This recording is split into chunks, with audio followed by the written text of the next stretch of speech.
Hola, muy buenos días. Muchas gracias por la invitación a esta plática tan interesante y escuchando un poco de lo que de lo que habla Evangelina, platicando un poco sobre lo que también comentaba la licenciada Juanita.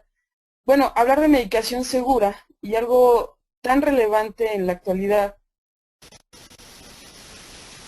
y que podemos ver algo, ¿no? Cuando hablamos del tomar un medicamento, usualmente esperamos un alivio, una curación, eh, un efecto benéfico. Sin embargo, y desafortunadamente, no siempre es así. Y esto se debe muchas veces, sobre todo, a que existe un mal uso del medicamento o bien puede inclusive haber lo que sería eh, un, un, un desconocimiento en torno a lo que sería el uso adecuado de los medicamentos. Algo que les comentaba yo era muy importante. A veces no tomamos la magnitud del efecto que nos puede llegar a causar el medicamento. Si nos subimos a un avión, pensamos en que el avión puede caerse, pero no imaginamos que al tomar un medicamento podemos morir. Se dicen que dentro de las estadísticas, cada vez que nosotros tomamos un medicamento, aumentamos el riesgo de muerte a 2 veces más. Y esto muchas veces puede ser principalmente por el desconocimiento del uso del medicamento en las diferentes situaciones o estadios de la vida. No es lo mismo un medicamento para un paciente pediátrico, para una mujer embarazada, para un paciente geriátrico, un paciente anciano, que a lo mejor tiene insuficiencia renal, hepática o insuficiencia respiratoria. Y entonces cambia totalmente el manejo del medicamento. Entonces, el uso racional de los medicamentos tiene que ver con que el paciente reciba un medicamento de acuerdo a sus necesidades clínicas, en una dosis correspondiente, de acuerdo a sus requisitos individuales. Pero debe de también tener en un tiempo adecuado y a un menor costo posible para ellos y para la comunidad. Esto está descrito dentro de la Organización Mundial de la Salud desde 1985, porque realmente se vio que podría existir un problema dentro del uso de los medicamentos. Los racionales van desde el diagnóstico, y algo muy preciso es que todos intervenimos, todos los profesionales de la salud intervienen dentro de lo que es el uso racional de los medicamentos, pero también la población interviene. El paciente es parte fundamental. Posiblemente podemos llegar a tener un buen diagnóstico adecuado al paciente, que dé una prescripción adecuada, que en la farmacia se dé el medicamento adecuado con la información necesaria para el paciente, pero que desafortunadamente a lo mejor cuando se le administra al paciente el medicamento no sea así. Y entonces lo racional deja de ser racional y convertirse en algo irracional. Algunos datos del uso irracional de los medicamentos. Para 2001, en un artículo publicado, nos mencionan que tan solo por el uso irracional nos pueden llegar a causar entre el 8 y el 10% de ingresos hospitalarios. Ahora, algo muy importante. 2 millones de reacciones adversas se reportan para Estados Unidos. Y de esto son 100,000 muertes por año. Lo que también nos llega a aumentar el costo de los gastos de la atención médica. Nosotros a lo mejor tomamos un medicamento para una enfermedad y resulta que nos causa un evento adverso o una reacción adversa. ¿Y eso qué va a causar? Bueno, ya tengo una enfermedad agregada ahora por el medicamento y entonces ahora necesitamos darle otro medicamento o darle un tratamiento adicional para curar y resolver y evitar la muerte de ese, o una discapacidad o algún otro efecto. Entonces, para 1995 fueron 76 millones de dólares lo que causó el uso irracional de los medicamentos. 5 años después, casi se triplica lo que sería el costo de estos tratamientos a lo que sería el uso irracional de los medicamentos. Y ustedes me van a decir, bueno, esta es la relación que nosotros vemos en lo que tiene que ver con los medicamentos. Si un medicamento nos causa un daño, bueno, ¿por qué sale al mercado? ¿Por qué lo tomamos? Se supone que los medicamentos tienen que tener una respuesta asociada a un efecto terapéutico que nos da, obviamente, el interés clínico y nos da el beneficio, pero también nos da una respuesta farmacológica asociada a una reacción adversa, y eso nos da la incidencia de reacciones adversas. Es decir, los medicamentos tienen un efecto benéfico, sí, pero también tienen un riesgo. ¿Cuál es el riesgo? Las reacciones adversas, las interacciones de medicamentos, que muchas veces ya son conocidas, pero a veces no lo son. ¿Por qué? Porque los estudios clínicos son controlados y no se exponen a toda la población y muchas veces llegan a pasar años para poder identificar alguna reacción adversa, por ejemplo en el caso del embarazo. A mí me impactó mucho lo que es la parte de la bebita Inés, en donde la mamá toma un medicamento en el último trimestre del embarazo, no se percatan de esto y vemos que, bueno, la consecuencia fue a la bebita, quien fallece posteriormente por tener una asfixia dentro del útero. Los acontecimientos adversos y relacionados a los medicamentos muchas veces son predecibles. Y esta es la parte desafortunada que vamos a tener. Miren, otra de las estadísticas que nos mencionan es que un acontecimiento relacionado al uso de los medicamentos en el American England, en el 2000, nos dice que fueron de 3 a 4 hospitalizaciones por utilizar un medicamento. De 9 al 4% de estos fueron causados por muerte. Pero fíjense algo tan relevante. El 50% de ellos pudieron ser prevenibles. Es decir, que pudimos haber prevenido un 7%, un 5% de las pacientes que murieron, al igual que los que estuvieron hospitalizados. Los errores de medicación que son totalmente prevenibles también son un problema, ¿no? Hablamos de los riesgos relacionados al uso de los medicamentos, que son, bueno, yo me tomo un medicamento y es el riesgo que yo tengo, ¿no? Puede ser que yo, por tener una genética diferente, me llegue a causar un cierto efecto el medicamento. Por ejemplo, el caso de los antihistamínicos. Yo lo tomo y sé que el antihistamínico me va a causar a mí sueño. Sin embargo, los errores de medicación son prevenibles. Es decir, son errores que cometemos los mismos profesionales de la salud, como lo que pasó con Evangelina en su niño, en donde le cambian el medicamento y le dan otra dosis.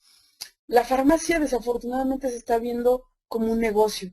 El medicamento se ve como un negocio y no como un instrumento de salud, y en donde tenemos que educar al paciente de acuerdo a sus características para que lo utilice de forma adecuada. Miren, otro de los datos importantes en relación a los errores de medicación. Hablamos que de 10 al 15% de las visitas de urgencias son causadas por un error de medicación, es decir, que los pacientes lo tomaron de forma inadecuada. Pero si hablamos del incumplimiento en la prescripción médica, el 50% de los pacientes lo lleva de forma adecuada. El 10% de los errores de medicación se causa dentro de un hospital. Por algo, nuevamente, así sea una muerte en 1 millón, es considerarlo un problema. No deberíamos tener muertes por el uso de los medicamentos, por el mal uso del medicamento. Y hablamos que por cada 1000 se presentaron 2 muertes dentro de un hospital por un error de medicación.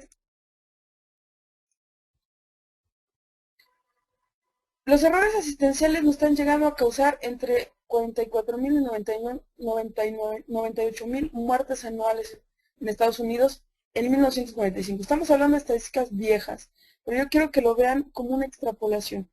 ¿Qué es lo que pasa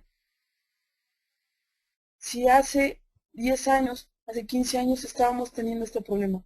Y ahorita que tenemos medicamentos más potentes, en donde la población tiene mayor acceso a la información y que también se ha convertido en un problema, porque a veces con un simple clic dentro del internet podemos ver toda una prescripción médica y el paciente va y se automedica. Y entonces empezamos a tener problemas. Si vemos los problemas que se están presentando cuando el paciente está yendo al médico, imagínense las veces que por error hemos llegado a tomar un medicamento por consejo de un familiar, por consejo del personal de farmacia, por vender un medicamento, o por la influencia que puede llegar a tener la televisión por el uso de los medicamentos, etc.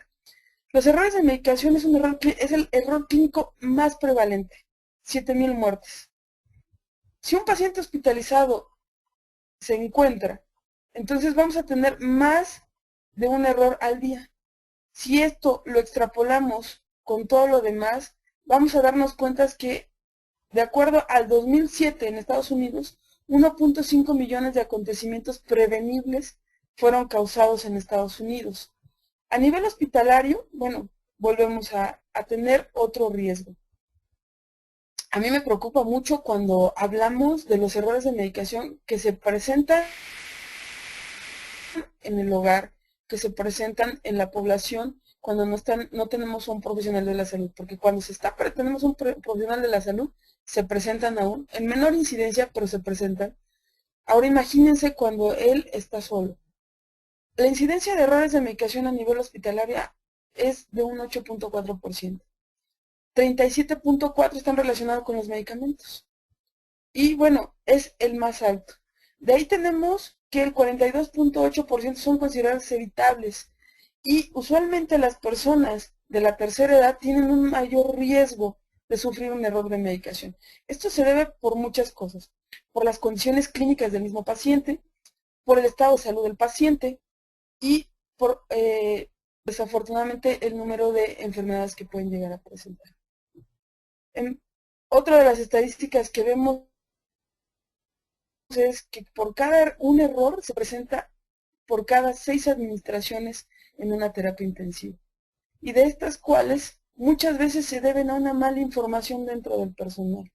Ustedes checan dentro de las estadísticas, el error más frecuente puede ser en la administración intravenosa. A pesar de que tenemos un profesional de la salud, a veces existe una sobrecarga de lo que sería el trabajo, o bien de las labores que se tienen que hacer dentro de lo que sería la actividad de cada persona. Y aquí, bueno, quiero hablar un poco de mi país, en donde desafortunadamente el farmacéutico no está reconocido. La farmacia se ve como un local, como un lugar de almacenamiento de medicamentos y no tiene una participación dentro del cuidado del paciente, que es algo que debería de hacer.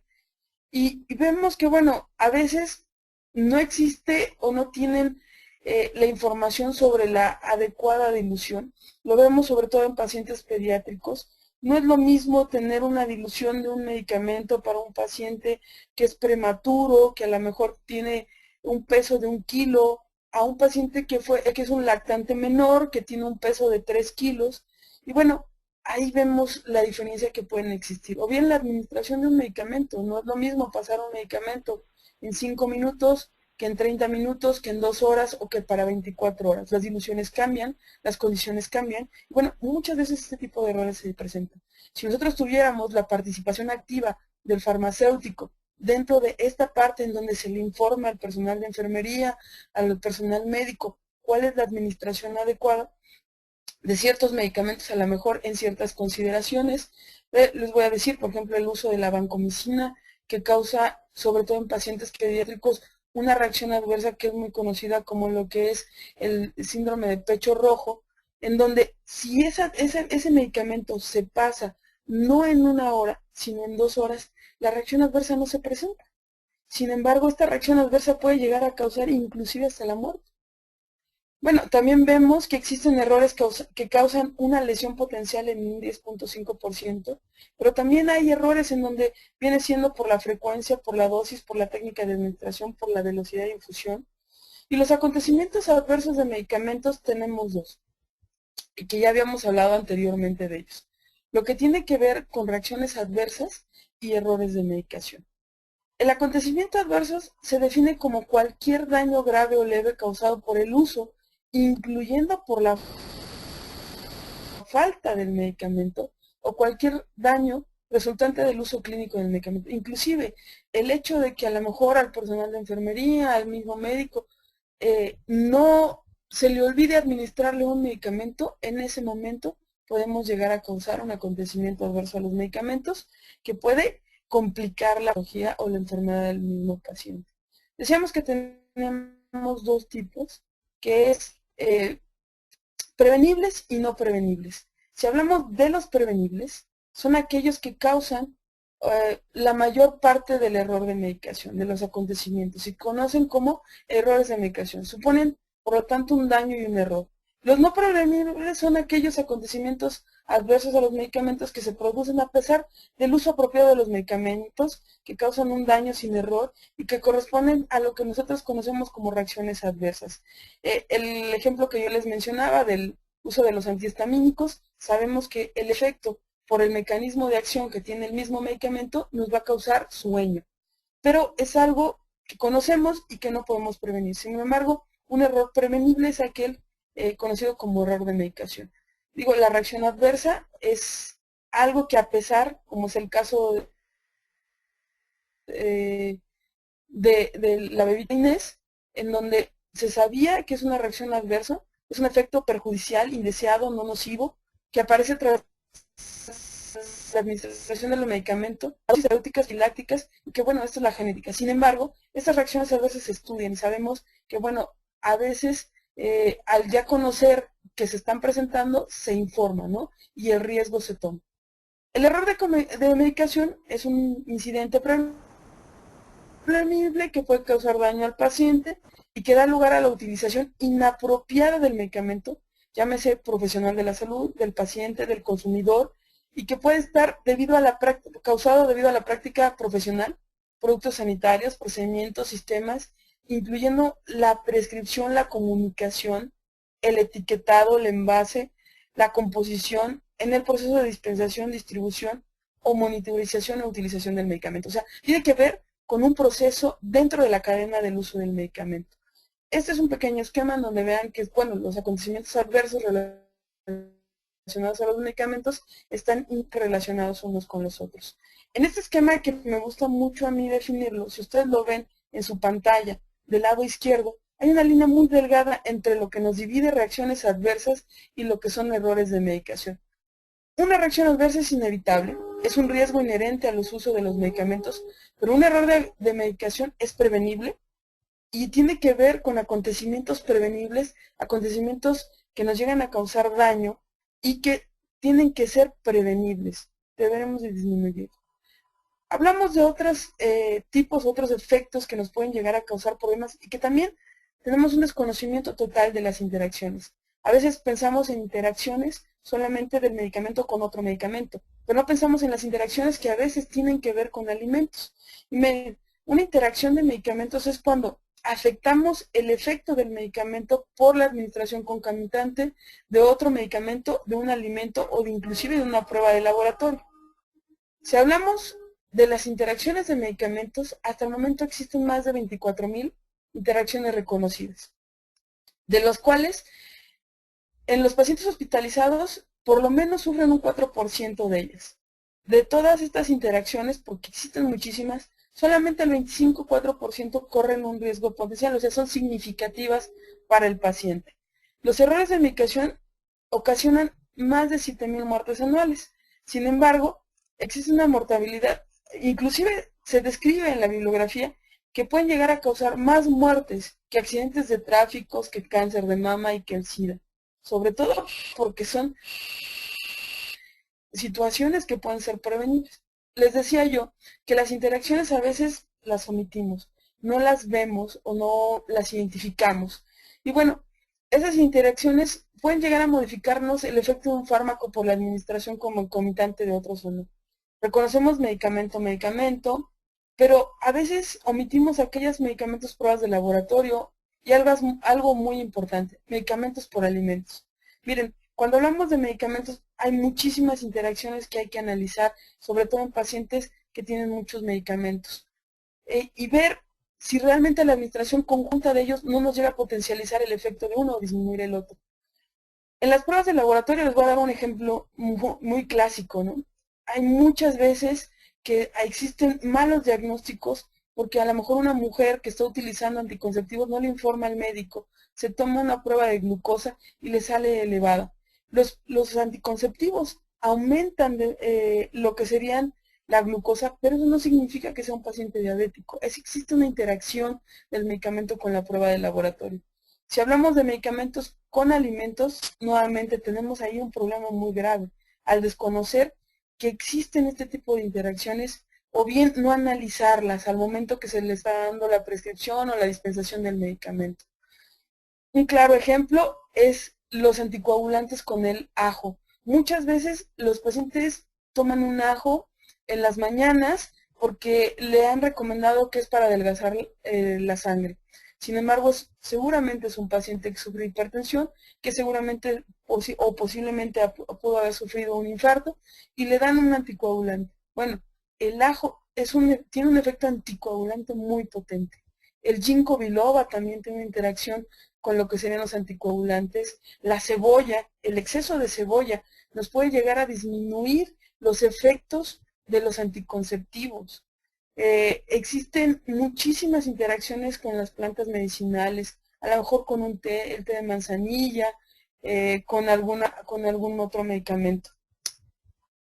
Y bueno, estos son algunos ejemplos de las interacciones de medicamentos con alimentos. El sucralfato con algunos componentes proteicos. Por ejemplo, si yo estoy tomando sucralfato y tomo un exceso de proteínas de carne en la dieta, lo que voy a hacer es disminuir el efecto del sucralfato. La teofilina con la cafeína, que es un medicamento que se utiliza para lo que serían pacientes asmáticos. Bueno, llegan a causar con la cafeína efectos que se conocen como extrapiramidales, es decir, movimientos involuntarios o bien dolor en el estómago, y a veces no lo relacionamos con esto. El ajo con el saquinavir que reduce, bueno, el saquinavir es un medicamento que se utiliza para SIDA, y en estos casos, bueno, puede llegar a disminuir lo que sería el efecto del saquinavir. Con las pruebas de laboratorio, bueno, ustedes pueden verlo, existen farmacológicas y analíticas. A lo mejor estoy tomando un medicamento como lo es la indometacina, que me cambia la coloración de la orina y me toman un examen general de orina. Bueno, todos los parámetros van a salir elevados o van a ser diferentes. Y puede darnos un mal diagnóstico y entonces posiblemente el médico puede darnos, por este tipo de errores, un tratamiento inadecuado, un medicamento que no necesitamos.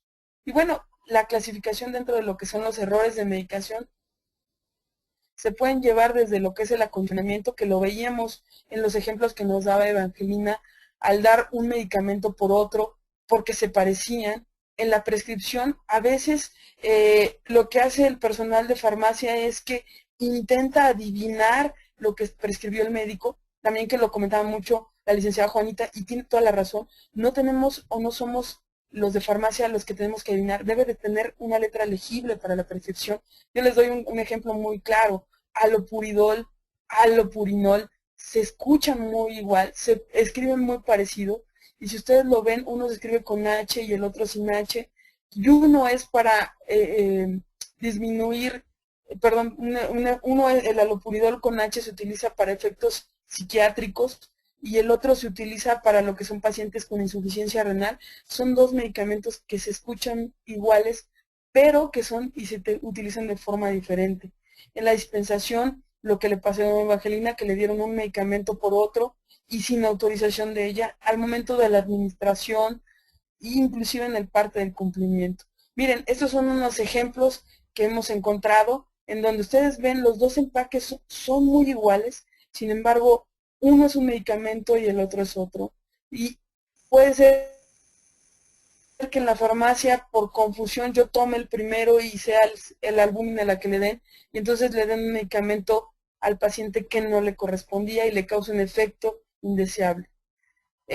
Aquí lo ven, lo que es la adrenalina, que nos decían hace un momento. Bueno, la adrenalina y la atropina, y vean, los dos son dos envases muy parecidos. Y aquí, bueno, tiene que ver mucho por la falta de participación del gobierno dentro de lo que serían los sistemas de salud, en donde debería tener políticas farmacéuticas que impidan que los productores tengan o nos den este tipo de situaciones en donde los envases sean similares, que tengan distintivos posiblemente, y si no, bueno, dentro del hospital o dentro de la farmacia, tener algún distintivo para que los identifique y que no cometamos los errores.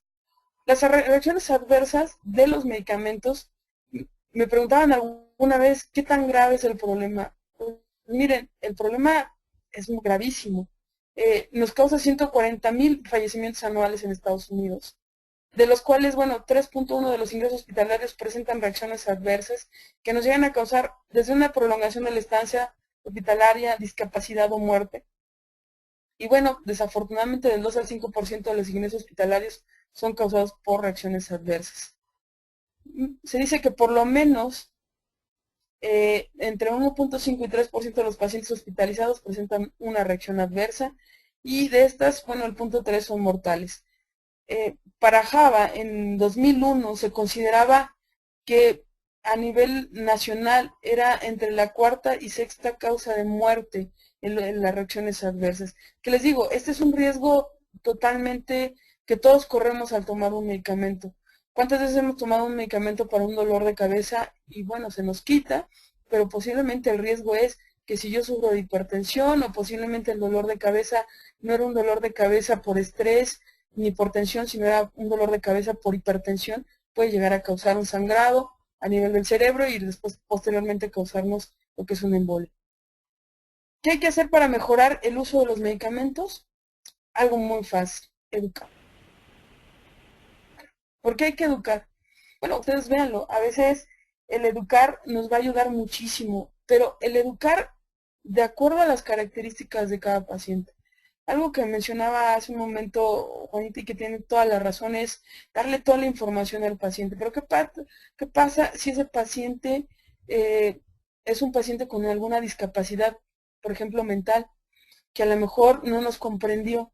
O si es un paciente que es analfabeto y que no puede escribir y que no sabe leer. Entonces, bueno, yo tengo como profesional una responsabilidad, independientemente de su situación económica, de su situación fisiológica, social y cultural. Yo tengo que asegurar que el paciente entienda qué medicamento va a tomar, pero también cuáles son los riesgos que tiene el medicamento, porque es un derecho que tiene el paciente, y cómo tiene que prevenirlos, si es que algo que decían 30 minutos antes o 30 minutos después de los alimentos, con los alimentos, sin los alimentos. A mí muchas veces me ha tocado ver que un paciente le dicen, esto se lo toma después de cada comida, y a lo mejor es un paciente que de acuerdo a su nivel social, solamente come una vez al día. Entonces el paciente solamente una vez al día toma el medicamento. Y nosotros inferimos que después de los alimentos son 3 comidas. Y ahí no estamos entendiendo al paciente.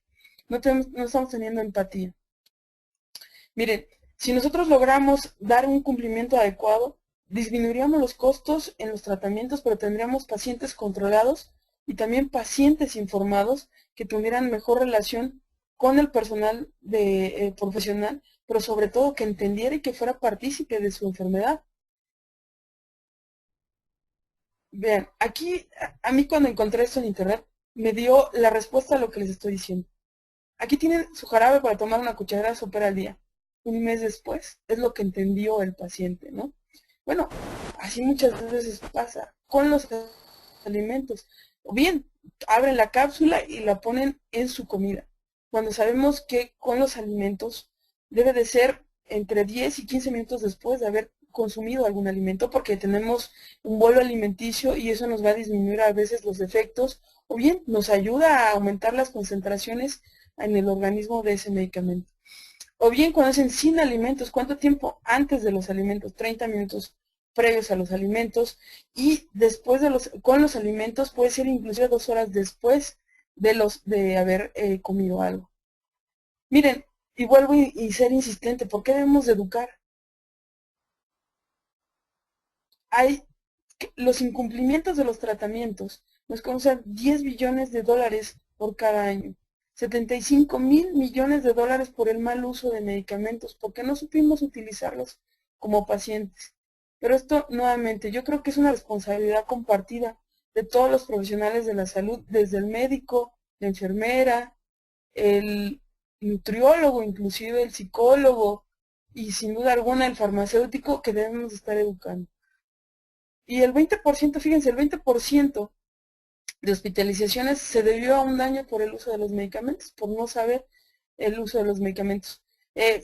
Algo que también mencionaban en la mañana, ¿no? Sí, hay que ver un poco en relación a las administraciones de los medicamentos cuando el paciente, a veces nos preocupamos del paciente cuando está hospitalizado y vemos y hacemos la doble verificación y hacemos una buena administración del medicamento, una magnífica dilución, una buena prescripción.